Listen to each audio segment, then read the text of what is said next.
السلام عليكم، اهلا وسهلا الحبايب ديالي. اش اخباركم؟ لاباس عليكم؟ نتمنىكم ان شاء الله تكونوا على خير وبخير. نهار جديد، فيديو جديد. اليوم حضرت معكم واحد الاكله اللي هي بسيطه، يمكن لا يوجدها اي واحد. سهله سهله بزاف وبسيطه لدرجه اللي ما فيهاش نهائيا ولو آه شي حاجه ولو جهد ولو تعب ولو تمارة. يعني من ابسط الاشياء يمكن كل واحد انه يوجدها. كانه راه تيلعب. انا كي تشاهدوا معايا صراحه الزربانه، جيت للدار زربانه ما عندي ما يتكل، ولكن ضروري نوجد شي حاجه. قلت ولما لا نعمل فيديو عادي تقدر تنفع بزاف ديال الناس. حيت راه ماشي كل شيء تيعرف يوجد شي حاجه دغيا بالزربه، ماشي كلشي كاينه ولكن ماشي كلشي. هنا عندي الخس مغسول مزيان ومرقد وناشف. الخس ضروري يكون غير ديك القلب الوسطاني المزيان، المهم على حسب انا هادشي اللي تيعجبني. عندي واحد الكميه ديال الكفته اللي هي مشرمله، توابل ديال الكفته اللي هي الابزار، ملحه، الكمون. التحميره ما تنهضرش عليها، انا ما تنستعملهاش. البصله، القزب، المعدنوس. هنا عندي الخبز ديال البرغر اللي عندي انا ديجا عندي في الدار. هو شي شويه نشف معايا، يعني صراحه كان عندي شي شويه هذه واحد السيمانه باش هو عندي في الدار نشف شويه. عندي الصوص حاره، عندي معدنوس، عندي مطيشه، بصله حمراء مقطعه رقيقه، وعندي الزيت البلديه. عندي سميتو فرماج ديال الساندويتش اللي معروف غني عن التعريف. هنا عندي الصوص اللي هي مخلطه المايونيز مع المطارد والكيتشوب.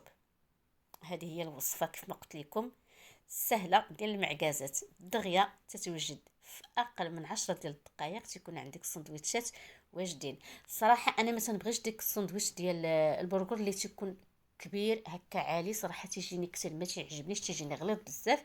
فلهذا انا تنستعمل هاد الطريقه هذه. هي الحاجه الوحيده اللي بغى هاد السندويتشات يجيوه زوينين وما يعذبوش. الخبز ملي تجيبوا هاد الخبز هذا ديال البرغر ما تعملوهش في الثلاجه، خليوه غير على برا. صراحه انا كنت عملته في الثلاجه والثلاجه تتنشفوا، نخليوه على برا ولكن ما يتعطلش، يعني نهار يومين نستعملوه. صافي هنا انا عندي مدلك غادي نبدا حتى نبسط، يعني تنطلق هاد حتى نرقق، يعني تنقص من الحجم ديالهم، تيولي الحجم ديالهم اللي هو يعني هكا بسيط رقيق هكا بالمدلك كيف ما قلت لكم. حاولوا باش ما تقسمش معاكم، لان ما كاش خصو يتعمل صراحه في الثلاجه، وانا عملته في الثلاجه ونشف. المهم غادي نحاولوا هكا نثبتوه بشويه، غادي نبسطو هكا القطع كاملين، تخونش هكا بالدلاك حتى يوليو رقاقين.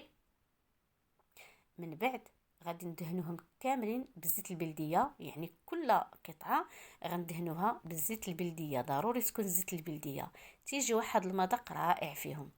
بحال هكذا انا غنمشي حتى ننهي الكميه كامله ونرجع معكم باش ندهنهم بالزيت البلديه. يعني ندهنهم بكميه معقوله، ضروري ندهنهم مزيان بزيت البلديه بحال هكذا. كلهم هكا ندوزوهم بهكا بالبانسو بالزيت البلديه. ومن بعد غادي نحاولوا نطويوهم هكا بحال شكل البزيطن، باش غادي نستفوهم في واحد المول اللي غادي ندخلوهم ضروري للفران، ياخذوا معنا واحد شويه ديال القرمشه. بحال هكذا غادي ندوزو القطع كاملين بالزيت البلديه، وكيف ما قلت لكم غادي نحاولوا نطويوهم. هنا ملي تيكونوا طريين ما تيتهرسوش، ولكن ملي تيكونوا شي شويه نشفوا تيبداو يتهرسوا لكم، ولكن ما يمنعش ماشي مشكله، حاولوا تثبتوهم بشويه. صافي انا هنا مباشره غادي ندخلهم للفران تياخذوا معايا ديك اللويين بحال اللي مذهب من الفوق، المهم ينشفوا هكا معايا شويه. هنا غندخلهم للفران اللي هو عندي ديجا سخنته. الصراحه تيجيو رائعين، تيجيو زوينين بزاف واقتصاديين وبساطين، والاهم من هذا الشيء انهم ما تياخذوش معنا الوقت. يعني كيف ما قلت لكم انا جيت زربانه يعني مزروبه، والجوع ضروري خصنا نحضروا شي حاجه. صافي هنا الكفته ديالي دوزت هكا تنستعملها هكذا حريبلات. يمكن لكم تعملوها في الفران، يمكن لكم تشوها، انا هنا غادي نقليها. شحال هذه ما كاين الكفته مقليه غادي نقليها. طبعا الزيت ما تكونش كثيره بزاف، صافي انا هنا في هذه الاثناء حطيت الزين ديال الزيت ديال الزين راه نيت ولا زين. حطيت الزيت ديالي سخن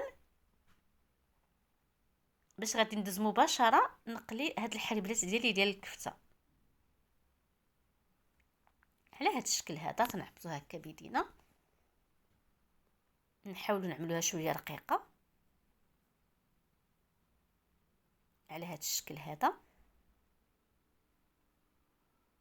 يعني هكذا تتحضروها يعني في وقت واجز، يعني هكا وليداتكم من المدرسه الدار تاكلوها في الدار، خرج لواحد لشي بليصه هكا يدير شي سندويتشات معاه كذلك تيجيو زوينين وخفافين. كيف ما قلت لكم هنا الزيت ديالي صافي انا سخن، غادي نعمل هاد الحليبلات ديالي يتقلاو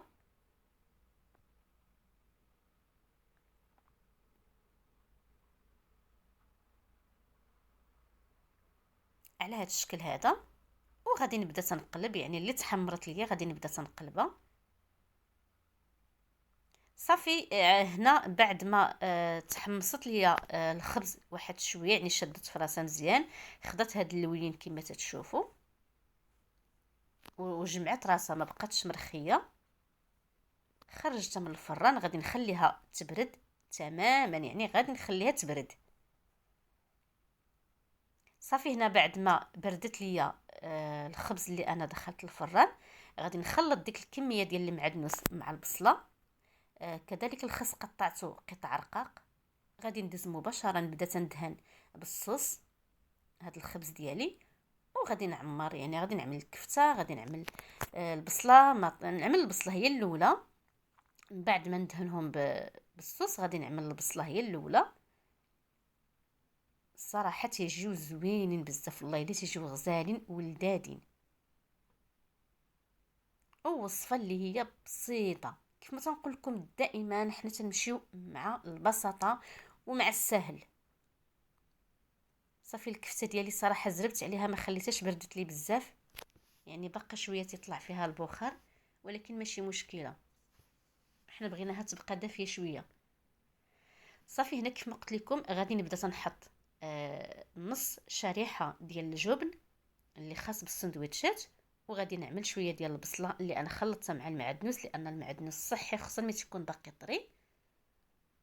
وصافي غادي نعمل الكفته، وغنعمل الخس ومطيشه، وغنمشي بهاد الطريقه هكا حتى ننهي الكميه اللي عندي كامله. غير اللي ما بغاش يستافد من اسهل ما يكون، هذا هو الشكل ديالهم. يمكن لكم حتى تصيفطوهم مع وليداتكم المدرسه، حتى هما تيجيو زوينين بزاف. كيف ما قلت لكم تنمشي بهذه الطريقه.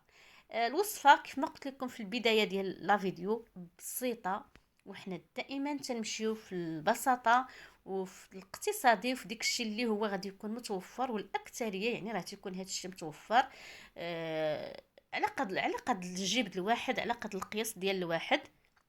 حنا تنمشيو هكا حتى تنهيو الكميه اللي عندنا كامله وتنستفوها في هذا المول ديالنا. يمكن لكم تقطروا لهم هكا شويه ديال الكاتشوب من الفوق، صوص مايونيز، صوص اندلس، اي صوص عندكم اللي نتوما تحبوها. هذا هو الشكل ديالهم، والله الا تيجيو رائعين بنانين غزالين. هنا تتحسوا براسكم انكم تتاكلوا الخضره اللي هي طريه مع واحد الكويس ديال اتاي بالشيبه. يا سلام، هذا هو الغداء وهذا هو العشاء. هذا فيه غدا وفيه عشاء، يعني وصفه اقتصاديه.